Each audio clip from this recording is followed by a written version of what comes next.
Y hoy contamos aquí con dos personas que nos van a hablar de la pobreza, el significado y sus efectos sobre la sociedad. Concretamente, yo les voy a presentar a Julio Carabaña.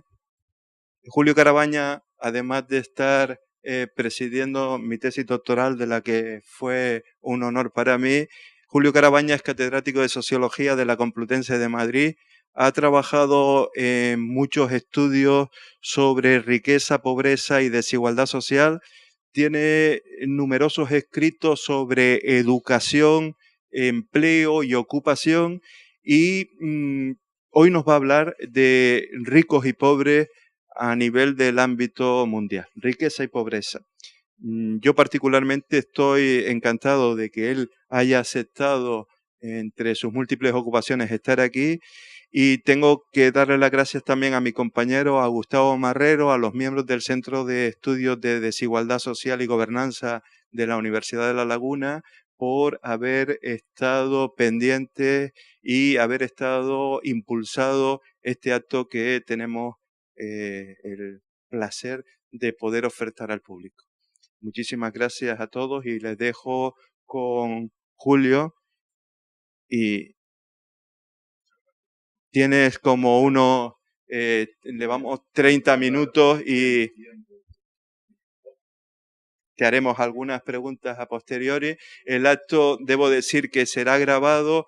Somos muchas personas las que estamos interesados en proyectar el acto posteriormente con el alumnado de distintas titulaciones, y vamos a aprovechar esta conferencia como una clase magistral también que nos va a apoyar y nos va a servir para estar trabajando con el alumnado en cuestiones de movilidad social, de estructura social, de estratificación social y efectos sociales y económicos. Muchísimas gracias a Julio. Posteriormente, mi compañero Gustavo Marrero presentará a Olga Cantó y tendremos muchas más opciones después con los compañeros que han estado aquí presentes. Muchísimas gracias. Muchas gracias otra vez, Leopoldo, por la presentación. Estamos aquí que hay algo llamado el Día Mundial de la Pobreza. Yo más o menos tengo una idea de para qué sirven los días mundiales, pero no es muy clara. Y desde luego no voy a exponerla aquí. Pero he entendido que por lo menos si había un Día Mundial de la Pobreza, pues yo podía o estaba autorizado a hablar de pobreza a nivel mundial. Pese a que, digamos que soy prácticamente un lego en la materia. Nunca he hecho ninguna investigación sobre el asunto y todos mis conocimientos acerca del tema se reducen a algunas lecturas, que además no son de hoy, son, digamos, lecturas poco concentradas en el tiempo. Las primeras puede que comenzaran cuando tenía 20 años y las últimas pues son de esta mañana en el avión, pero la densidad es realmente poca. Pongamos un artículo o 2 artículos o un libro o 2 libros cada 5 años o a lo mejor hasta cada año. Si me atrevo o si me he atrevido a abordar un tema en el que no soy especialista delante de tan distinguido auditorio, pues es justo teniendo en cuenta que se trata de un distinguido auditorio. Y de que, en primer lugar, vas a ver perdonar mis faltas, mis falencias y mis ignorancias. En segundo lugar, vas a ver completarlas de tal modo que pueda resultar algo parecido a lo que yo pretendo, por lo menos para mí, que es despertar el interés o hacer consciente o plantear o explicitar algunos de los problemas que yo veo que se plantean cuando uno piensa un poco, tampoco repito como yo he pensado en ello, en este tema, pero que no aparecen reflejados en la discusión pública. Entendiendo por discusión pública, no la de los especialistas de revista de JCR, sino el nivel de la prensa especializada, diarios económicos, e incluso el nivel de los think tanks, que es ese nivel intermedio donde no se sabe bien dónde estamos. Yo ahí no he visto lo suficientemente reflejados los problemas que me parece que son importantes y que quisiera plantear para la discusión. Así que vamos a ello.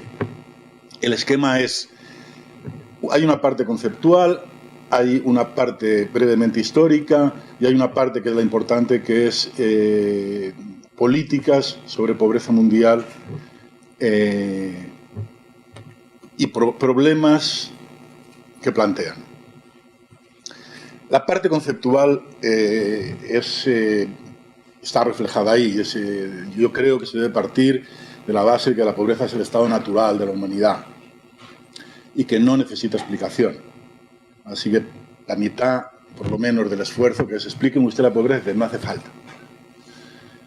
Las consecuencias de eso es que la pobreza no se erradica, tampoco se elimina. Yo comprendo la retórica de las organizaciones internacionales y la retórica de la publicidad del Día Mundial de la Pobreza, pero no creo que se deba tomar en serio la idea de vamos a erradicar la pobreza o qué podemos hacer para erradicar la pobreza, o un objetivo del año 2030, un objetivo del año 2030 es erradicar la pobreza y además hasta la exclusión en alguna parte del mundo. Es decir, son errores conceptuales básicos que yo creo que pueden tener luego malas consecuencias. Es decir, la pobreza se reduce, no se elimina, se reduce más o menos.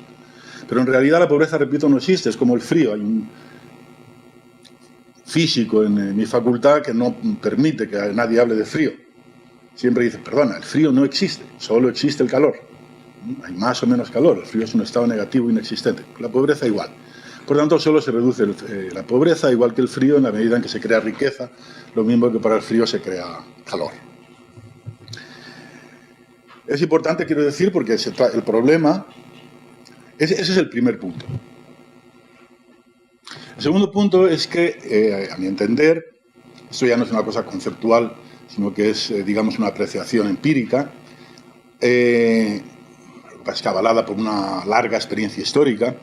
A nivel mundial o a escala mundial, la pobreza es antes, y mucho antes, cuestión de naciones que cuestión de individuos. Esto era obvio hasta hace nada, porque la consideración de la pobreza en términos individuos a nivel mundial o a nivel global es una cosa relativamente nueva. No por la parte del Domund y de la Iglesia en general, que era es la pionera en la materia, en el asunto de reducir la pobreza de los individuos mediante transferencias de otros individuos, pero sí a escala, digamos, política y sobre todo de preocupación científica. Es decir, las primeras estimaciones sobre las desigualdades, sobre la pobreza mundial de los individuos, pues son mucho más recientes. Es decir, mi posición o mi punto de partida es el mismo de Adam Smith, bastante venerable y todavía un clásico. Vamos a ver, lo que se debe investigar es la naturaleza y causas de la riqueza de las naciones. Ese es el punto fundamental. No, lo contrario sería estudiar las causas de la pobreza de los individuos. No es la manera de enfocar las cosas. Esto fue normal, o era normal en tiempos de Adam Smith, porque hasta entonces la mayor parte de las naciones eran pobres y todo el mundo era más o menos igualmente pobre. Angus Maddison ha hecho un gigantesco, él y sus colaboradores, un gigantesco trabajo estimando la renta per cápita y el Producto Interior Bruto durante 2000 años, durante los últimos 2000 años, es decir, desde antes de Cristo, cuando publicó el trabajo todavía, y la conclusión es bastante simple y sencilla. Pues mire usted, más o menos un dólar PPP de 1996 de Estados Unidos per cápita durante toda la historia de la humanidad. ¿Había diferencias entre naciones o países ricos y pobres? Sí, había países más pobres y países más ricos.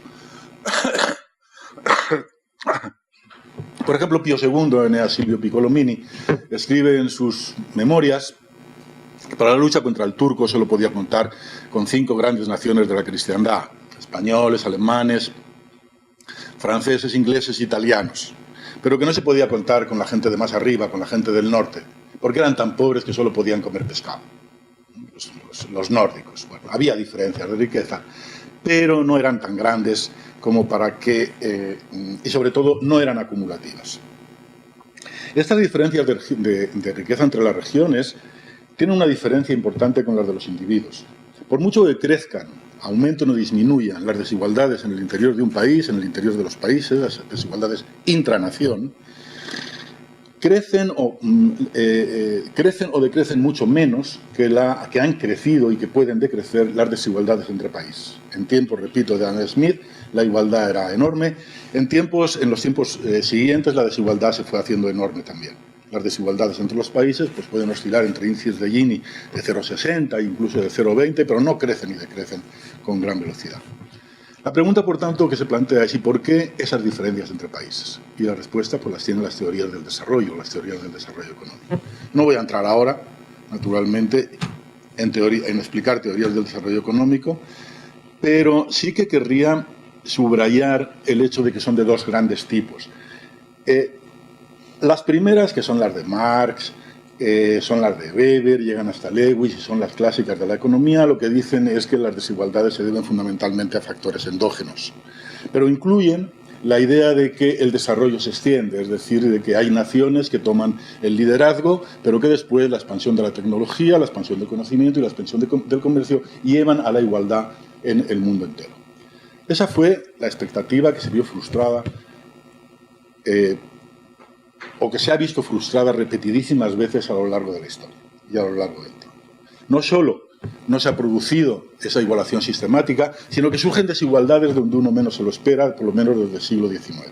Recordemos que hubo un tiempo donde parecía que Argentina y Brasil, no hace tanto tiempo, en el año 70, hace menos de 50 años, y Sudamérica en general, es decir, o más en general ya, todos los países coloniales, o muchos de ellos por lo menos, iban a ser muy ricos. Brasil era la potencia del futuro. Y desde luego en Argentina y en Brasil se vivía mucho mejor que en España hasta el año 70 aproximadamente. En el año 40 y 45, y en la primera mitad de del siglo XX, en particular, la gente emigraba feliz a Argentina y escribía diciendo: veníos, aquí no hay hambre. No solo es eso, aquí no se, y además no se come pan, se come sobre todo carne. Cuando eso llegaba a Asturias causaba sensación. Después hemos visto que las cosas se han invertido, pero no en toda América, sino solo fundamentalmente en América del Sur, no en Estados Unidos y no en Canadá. Durante un momento pareció que Estados Unidos, o que Occidente, los países capitalistas y los países socialistas iban a converger y que tenían una carrera hacia el futuro que les iba a ir igualándose en renta per cápita y además les iba a ir también igualándose en instituciones. Esa es la teoría básica acerca del futuro en los años 60 y en los años 70. Por ejemplo, Parsons, la convergencia entre los dos países. Todavía hubo 3 años antes de la caída de la descomposición de la URSS, Paul Kennedy escribió un libro sobre el auge y caída de los grandes imperios, donde no se le pasaba por la cabeza que la URSS pudiera colapsar, y lo que preveía o lo que pronosticaba era el colapso de Estados Unidos. El hombre siguió escribiendo después como si no hubiera pasado nada, cosa que los grandes gurús suelen hacer. Pero los países socialistas se hundieron prácticamente, a no ser que se convirtieran en capitalistas.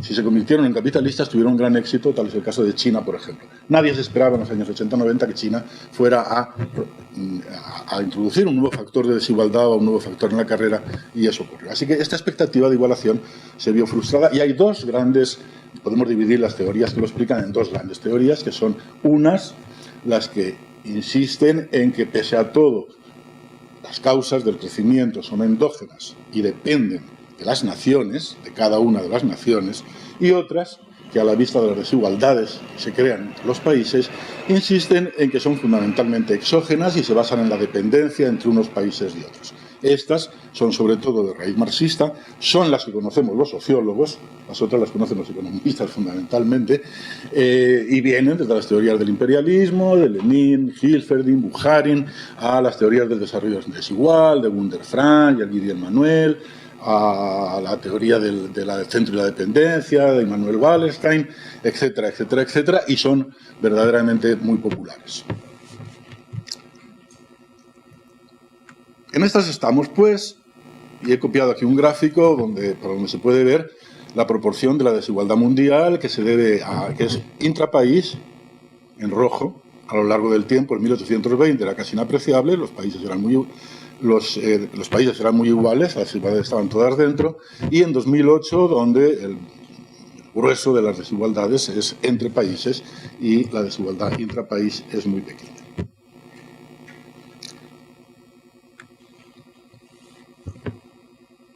Aquí no se muestran países en esta tabla,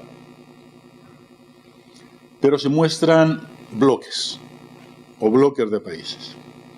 La cuestión es, ¿qué ha pasado en los últimos años? ¿Ha aumentado la desigualdad entre países? ¿Ha habido convergencia? Son bloques de países. Pero se puede ver, está tomado de Milanovic, el crecimiento del ingreso per cápita, dólares ajustados a la paridad de poder de compra, etcétera, del año 2005, gran región del mundo, media del mundo, Y he copiado, o bueno, a la derecha, en las dos columnas de la derecha están el incremento absoluto y el incremento relativo anualizado. Para contestar a la pregunta de si ha habido convergencia o no, es importante tener en cuenta el incremento absoluto. En general, puede decirse, con el desarrollo, en general, puede decirse, 1, con el desarrollo, con el paso del tiempo, con el crecimiento económico, que normalmente es lo que hay, la pobreza disminuye. Incluso en los países más pobres. Hay un par de excepciones, Madagascar, la República del Congo, etcétera, etcétera. Pero incluso en África se multiplica en los últimos 40 años, desde el año 75, la renta se multiplicó por 2 y la renta de los pobres probablemente también, aunque es más difícil de determinar. Y la desigualdad aumenta en términos absolutos.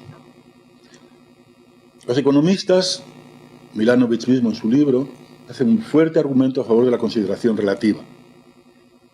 Pero yo creo que ese argumento, por poderoso y convincente que sea, no debe autorizar a dejar aparte las cifras simples de crecimiento absoluto, que son las que entienden, 1, los mortales que no saben matemáticas, o que solo saben restar, y 2, los propios afectados. Es decir, en los países, en China, por ejemplo, está en la tercera fila, los ingresos crecieron de $484 en el 98 a 20 años más tarde, 1.592. Es muy probable que los chinos, ese es el ingreso medio, ¿de acuerdo? Que los chinos sepan que aproximadamente sus ingresos se triplicaron en este tiempo, porque pueden mirar atrás y darse cuenta de cómo China evolucionó. Es muy difícil, sin embargo, que sepan cuánto han crecido o disminuido en relación a los Estados Unidos. Lo que se puede apreciar es que los crecimientos absolutos mayores se dan en EM.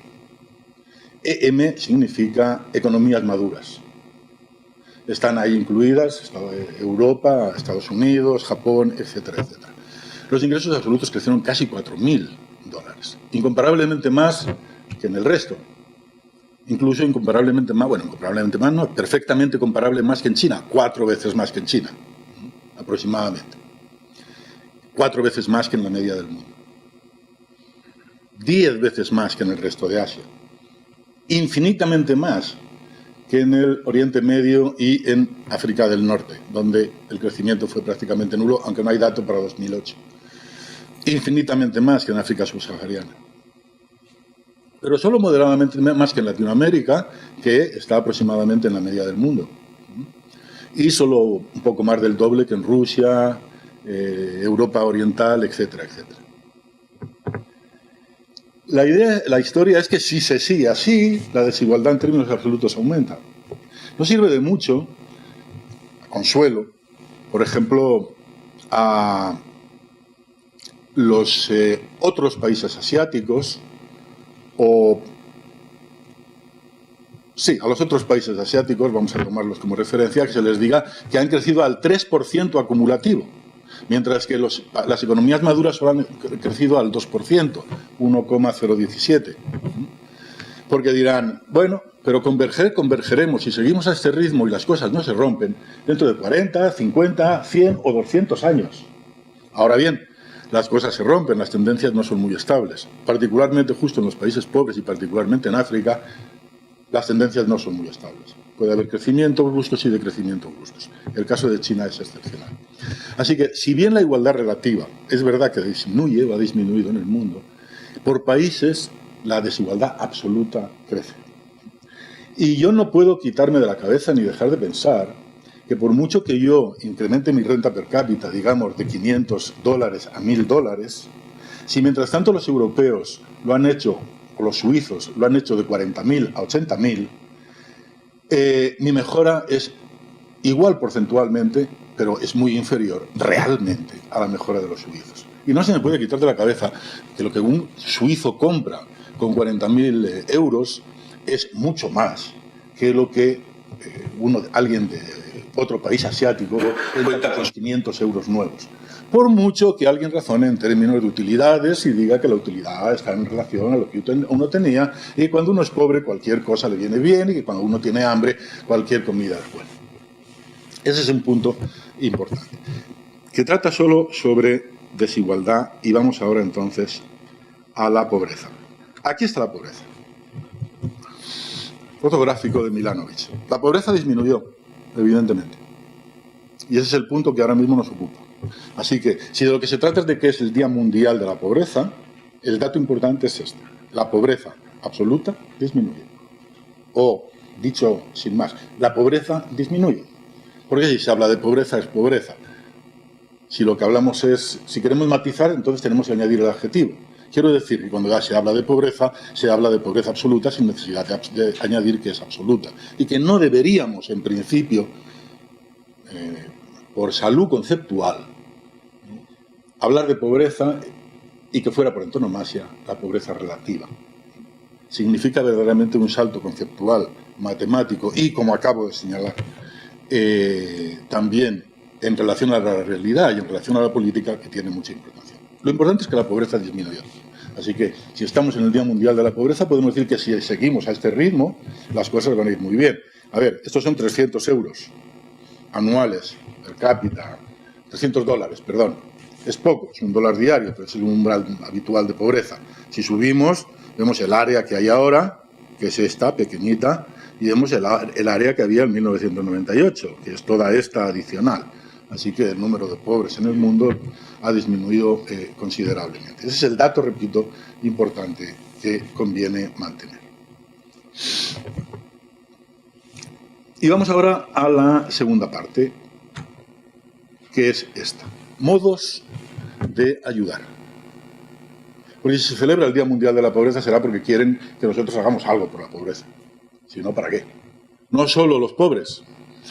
Ya he dicho, el supuesto es evidentemente que solo los pobres pueden hacer algo para salir de la pobreza. Es decir, el motor fundamental son ellos, a mi entender. El crecimiento tiene que ser forzosamente endógeno, el punto principal. Pero eso supone que nosotros podemos hacer algo y que debemos hacer algo. Brevemente, la cuestión que no voy a tratar es la siguiente. ¿Debemos hacer algo? Estamos los ricos, que somos todos nosotros y todos los de nuestro alrededor.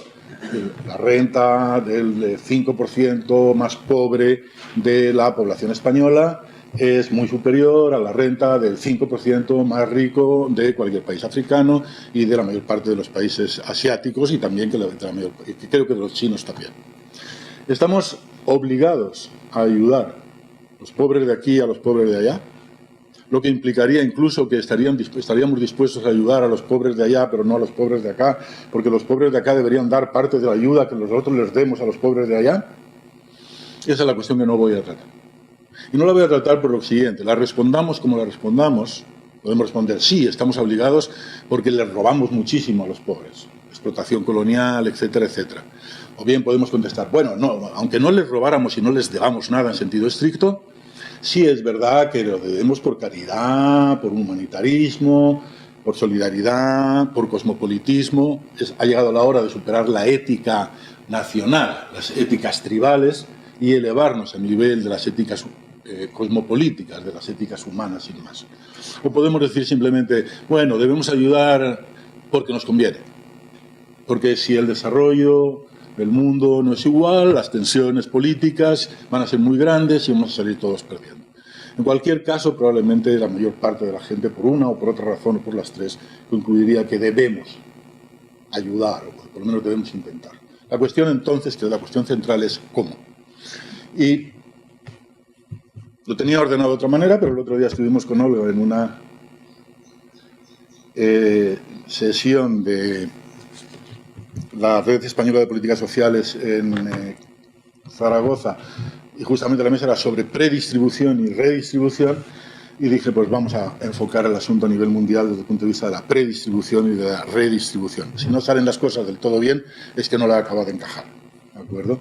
Pero la idea básica son, primero, tenemos el crecimiento económico endógeno, digamos, en sentido liberal, el sentido liberal quiere decir con fuerte intervención de los estados, que lo promueven o lo obstaculizan. Pueden seguir políticas muy distintas. Se supone es el crecimiento económico o no crecimiento económico que se debe a la globalización. Pero la globalización es una función de la política. Hacemos tratados de libre comercio, hacemos tratados para impedir o favorecer la movilidad de los capitales, etcétera, etcétera. Es lo que se llama globalización.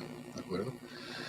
Y tenemos luego una cosa pequeñita, que probablemente estaría mejor en el capítulo de redistribución, que es lo que se llama ayuda al desarrollo, sobre la que es muy conocido todos, pero que también entraría dentro de la redistribución porque se trata de enseñar a manejar la caña en vez de dar peces, es decir, que entra todavía ahí dentro de esas políticas. En segundo lugar, tendríamos lo que sería propiamente políticas redistributivas, que son transferencias en las que se puede adoptar el punto de vista individual. Es decir, lo anterior son políticas que necesariamente pasan por la soberanía de los estados donde está la gente pobre. Son políticas, son fuerzas que actúan a nivel de economía, es decir, a nivel de país. Mientras que estas otras podemos, como el precedente del DOMUNT y de las misiones nos enseña, podemos hacer transferencias a nivel individual. Es decir, aquí cabe ya el punto de vista individual. Y ese es el punto de vista desde el cual se contempla la desigualdad. El punto crucial que voy a acentuar aquí es que salen las cuentas. Es decir, sería muy fácil doblar la renta de los más pobres, del 10% más pobre de la población mundial, doblar la renta con un modesto óvulo, que podría gestionar incluso, repito, ya la tercera vez con la luz y lo dejaré, la última vez, lo prometo, el DOMUNT o la Iglesia. Se podría gestionar de cualquier manera, es decir, se podría simplemente hacer un microcrédito, pero no un microcrédito, sino una microdonación periódica. Se podría establecer sin ninguna dificultad, dicho de otro modo, una renta mínima universal, garantizada. Renta mínima universal de $1 per cápita al día, o de 2 o incluso de 3, sin que nosotros, los ricos del mundo, lo notáramos gran cosa. Podría significar medio punto o un punto de nuestro Producto Interior o de nuestras rentas. Hay problemas de solidaridad. Y el tercer punto, o la tercera manera, serían las migraciones. La tercera manera de ayudar a reducir la pobreza a los más pobres, o a los países pobres. Son los tres modos que yo querría discutir. El punto clave, a mi entender, es el siguiente. No sabemos cuáles son los resultados de la dinámica económica, más o menos influida o torcida en fases de más proteccionistas, primera ola de globalización, segunda ola de globalización, proteccionismo que viene o que va. Pero sí que sabemos una cosa, disminuyeron la pobreza. Eso es lo que acabamos de ver.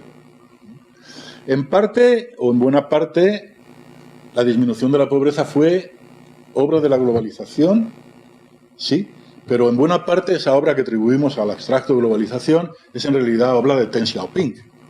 Es decir, que buena parte se debe a China.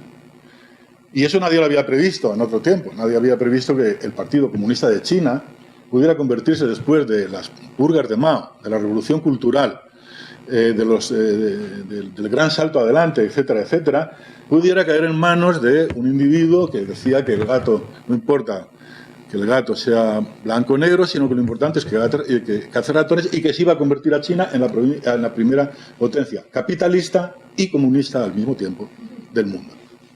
Y que ese cambio político, o sea, cambio económico dentro de la más estricta, del más estricto control político totalitario por parte de un partido, iba a dar lugar a la mayor reducción de la pobreza que habíamos conocido en el mundo. Podemos achacárselo a la globalización, puesto que el desarrollo de China habría sido imposible sin el comercio exterior y sin las exportaciones, como todos sabemos por experiencia propia. La cuestión es si podemos extender, o si se puede extender, o si se va a extender el modelo chino a otros lugares. A lo mejor probablemente a Asia sí, a gran parte de Asia que se está extendiendo, pero África no tiene, no parece que las perspectivas sean muy favorables. Es más, hasta los propios chinos han decidido que tienen que intervenir directamente y, como sabemos, están intentando practicar la geopolítica allá, intentando ellos mismos dirigir el proceso.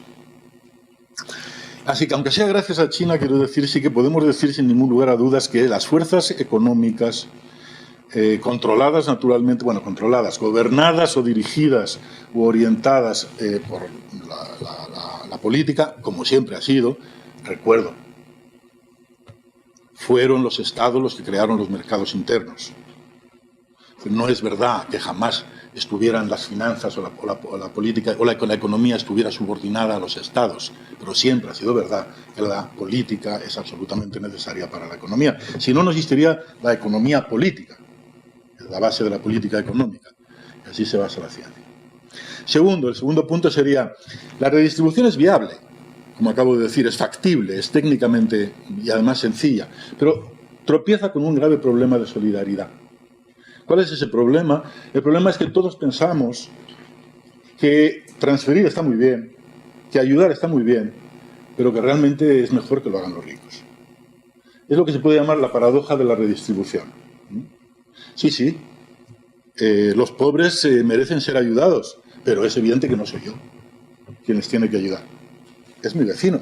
Como todo el mundo puede ver, es mucho más rico. Es más, me parece evidente que yo estoy en la categoría de los que deben ser también ayudados. Por este camino, tanto a nivel interno del país como a nivel mundial, se forman coaliciones autodestructivas. Es decir, coaliciones cuya función es ayudar a los pobres y que subsisten solo gracias a que gritan, difunden, propagan que hay que ayudar a los pobres. Pero que inmediatamente pasan a hablar de desigualdad. Yo desconfío mucho de la mezcla entre pobreza y desigualdad, y aunque la estoy practicando en esta charla, también estoy intentando separarla, y he dicho por lo menos 3 veces. Lo importante es que la pobreza disminuyó. Olvídense de la desigualdad. La desigualdad no importa, estamos hablando de pobreza, es el Día Mundial de la Pobreza. Porque cuando alguien habla de desigualdad, inmediatamente la situación se vuelve ambigua. Hay algunos que dicen, desigualdad, tú eres más rico, estás obligado. Bien, se admite la desigualdad en el discurso conjunto con la pobreza. Pero hay otros que oyen eso y dicen, no, yo no soy más rico, yo no estoy obligado de dar, está obligado aquel que es más rico. Soy muy partidario de reducir la desigualdad, reduzcamos la desigualdad, que paguen los ricos. Y entonces el programa cambia completamente. El programa pasa a ser un programa no de reducción de la pobreza, sino de reducción de la desigualdad. Porque ya que logramos que paguen los ricos en una coalición donde estamos las clases medias y las clases pobres, esto vale a nivel mundial, vale a nivel nacional y local, una vez que hemos logrado eso, hombre, no nos vamos a llevar una comisioncita, que la redistribución sea para todos, no va a ser solo para los pobres. A nivel nacional, si miramos los presupuestos aprobados el otro día por la coalición contra la pobreza, la cosa se ve bastante clara. Se cumple la llamada ley de director. ¿Se dice director o director? Es una ley medio folclórica, epónima de los economistas. Medio folclórica, digo, porque me da la impresión de que pertenece al folclore local de alguna universidad, que es ni más ni menos que siempre que hay programas redistributivos acaban ganando las clases medias. Siempre que se lucha contra la desigualdad, los beneficiarios son las clases medias. Bien, ese es el problema de la redistribución, un problema de solidaridad. La solidaridad es más fuerte con los cercanos y más débil con los lejanos. Cuán fuertes con los cercanos nos podemos hacer una idea nosotros mismos. Con nuestros hijos, total. Con nuestros padres, parcial, reticente. Con nuestros hermanos, pequeñita y tirando a nula y con mucho y gran cabreo. Con nuestros vecinos en situación desesperada y de emergencia. Y ya con los que están más lejos de nuestros vecinos, pues solo en gravísimas catástrofes humanitarias. Los cálculos, esto se pueden hacer porque es operativo, es decir, ¿qué donativo se recauda para catástrofes equivalentes dependiendo de la lejanía de los damnificados? Es que el factor en el que valoran una vida humana o un desastre los norteamericanos en Etiopía es 2000 veces menor que el de un huracán propio. Es el dinero que dan para el huracán Katrina, 2000 veces menos para un desastre en Etiopía. Hay un problema, por tanto, grave de solidaridad. Pero esa solidaridad se podría vencer, repito, a nivel mundial por el mismo procedimiento que se vence a nivel estatal. Consiste en hacer un fondo que se recauda y se distribuye. Naturalmente hay problemas luego de distribución porque no podríamos llegar y dar el dinero a los pobres sin el intermediario sin intermediarios locales que se quedarían con la otra parte de la comisión. Es el problema de la ayuda al desarrollo que llega a los destinatarios en pequeña parte solo. Y el tercer problema son las migraciones, que se trata de movilidad del trabajo. Técnicamente es igual. Uno puede equiparar las rentas equiparando los salarios, y los salarios en principio se igualan del mismo modo si yo exporto capital que si importo mano de obra. El punto que yo he de advertir a los organizadores es que no llevo control del tiempo. Gracias. El punto que en 10 minutos sí que me da tiempo a ilustrar y desarrollar, porque probablemente es el más importante y el más conflictivo de todos los que quiero plantear, es el siguiente. Económicamente es equivalente. Es decir, que me da lo mismo poner la fábrica en Marruecos, poner las plantaciones de tomate en Marruecos, que traer marroquíes a que cultiven los tomates en Almería. Pero hay un problema. Socialmente es completamente distinto. Así que cuando se dice que la globalización debe ser igual para mercancías, capitales y personas, y que quien permite y fomenta la libre circulación de capitales y de mercancías debe fomentar la libre circulación de personas, o cuando desde el punto de vista de la ética cosmopolita se dice que tomar como dados los límites de los Estados-nación, que son contingencias históricas, más o menos irrazonables, que están simplemente ahí por la razón de ser hechos, es cuando menos ceder ante la arbitrariedad y desde luego muy poco racional, y que una ética racional debe ser cosmopolita y contemplar que lo mismo que todo el mundo tiene derecho a salir de su país, también debería todo el mundo tener derecho a entrar en el país que quiere. De manera que ética cosmopolita y liberalismo económico en este caso coinciden exactamente desde el punto de vista de la eficiencia y desde el punto de vista de la equidad. Los dos puntos de vista coinciden ahí. El problema es sociológico, el problema es social, y somos los sociólogos en principio los que deberíamos ser más sensibles para él. Me ha hecho bastante gracia que como conclusión de una polémica entre economistas, por un lado hay una escuela que se basa en Borjas, que dice que la inmigración tiene problemas económicos importantes y que daña, genera consecuencias importantes y que origina perjuicios a los trabajadores del país de destino, y que hay que tener cuidado porque están justificados pronto. No se trata de que lo haga siempre, se trata de que enseguida, a partir de un cierto volumen, nivel o intensidad de la inmigración, comienza a haber competencia y comienza la inmigración a sustituir mano de obra local. Mientras que hay otros economistas calculan y encuentran que casi siempre la inmigración, hasta volúmenes por lo menos muy altos, tienen elementos beneficiosos sobre la economía de destino. Bien, y termina la discusión diciendo, bueno, sabemos todavía muy poco acerca de cuáles son los efectos sociales de la inmigración. Y entonces cuando yo leí esto se me han rasgado las carnes y he dicho, hay que haber leído poca sociología y hay que estar poco atento a los fenómenos históricos para decir que sabemos todavía poco acerca de las consecuencias sociales de las migraciones, de los cambios de gente. Creo que es exagerado. El reportaje que el otro día vino en El País acerca de la sustitución sistemática de todos los varones hacia el año 5000 a.C., de todos los varones de la península y probablemente de parte de Europa, por parte de unos nómadas, invasores, que venían con carros y caballos. Sustitución de los varones, repito, es decir, de pronto en 160 y tantos cadáveres, momias,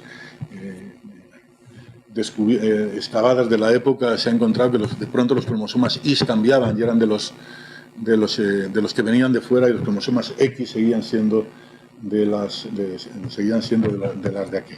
Probablemente eso sea un caso exagerado, pero todos tenemos presentes que la historia de la humanidad hasta el presente ha sido solo en pequeña parte la historia de la lucha de clases, como Marx y Engels difundieron con gran éxito en el Manifiesto Comunista, y ha sido en su mayor parte esa denostada historia de luchas y de guerras entre naciones y entre países que los historiadores de los anales de los años 60 nos quisieron poner en el trasfondo.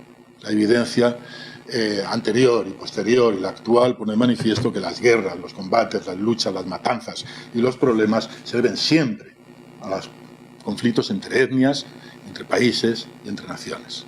Rara vez a revoluciones internas o a luchas de clases. componente principal es el componente interétnico.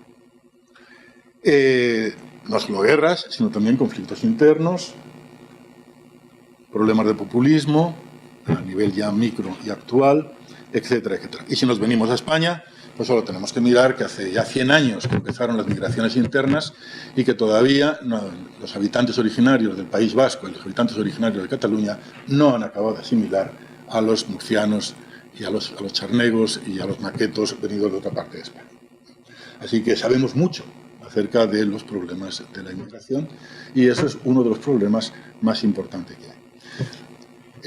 Hay economistas, como por ejemplo el mismísimo Milanovic, también Rodrik, que proponen un término medio entre la pretensión de los liberales de los países ricos actualmente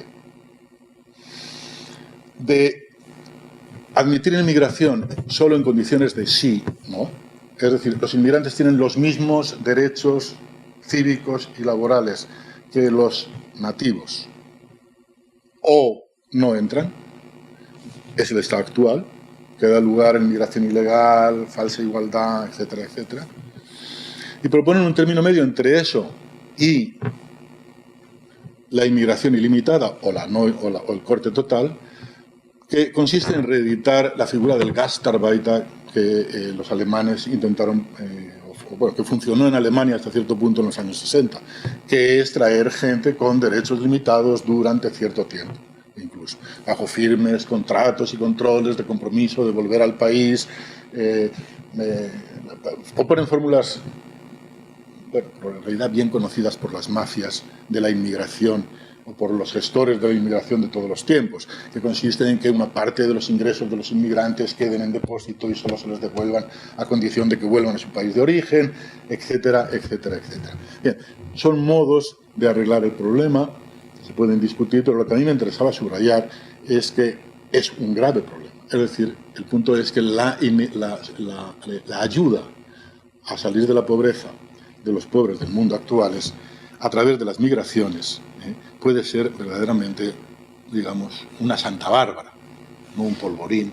Yo creo que una Santa Bárbara es peor, en el sentido de que, prendida a fuego la mecha, origine explosiones de todo tipo y puede echar a pique los barcos.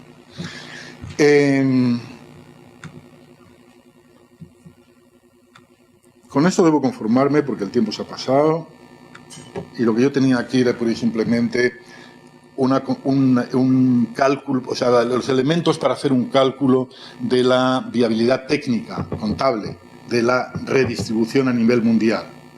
Este es el crecimiento de la renta de la decila inferior. Impresionante. De 200 euros en el 80, de 200 dólares en el 88 a 251 en el 2008. Impresionante. Ha disminuido la pobreza, cuidado. Ha disminuido la pobreza. No es lo mismo 200 que 250, son más ricos y esto es muy importante. Es un 4%, desde su punto de vista es muy importante, ¿vale? Claro, pero desde el punto de vista del observador externo que dice crecimiento del 1 o 2% acumulativo, calculado, exacto, comparado con el de la decila, este 90-95, simplemente que crece no 50 euros, sino 2.153, o el de este otro, que crece 5.000, o el de este otro, claro que estos son el 1% más rico mundial, pero alguno de los presentes está ahí, en el 1% más rico mundial, o sea que no es algo tan disparatado, 1% mundial. Yo creo que los catedráticos de la universidad tienen un sueldo que los pone ahí, en el 1% mundial más rico. Parece que eso ha aumentado en 25.000. Por lo tanto, la redistribución a nivel mundial sería facilísimo. Es decir, ninguno de estos notaría que tiene que dar 50, 100, 200, 300, 500 euros incluso para el impuesto de solidaridad mundial. No lo notaría a no ser que se pusiera a pensarlo y a hacer cálculos y a hacer consideraciones de justicia. Y entonces sí. Escribí una cosa para conclusiones, que no sé si son las mismas que los presentes han sacado, y es que el crecimiento económico es el único modo sostenible a largo plazo no de eliminar, sino de reducir la pobreza de los pobres, pero que la redistribución puede encauzarse para que no haga daño, e incluso podría encauzarse para que beneficiara, se puede incluir ahí la ayuda al desarrollo, y que las migraciones son un procedimiento que en todo caso, no sé si es eficaz, pero en todo caso es cruel, sobre todo para los que tienen que emigrar, y además conflictiva, particularmente en los países de inmigración. Con esto, muchas gracias y termino.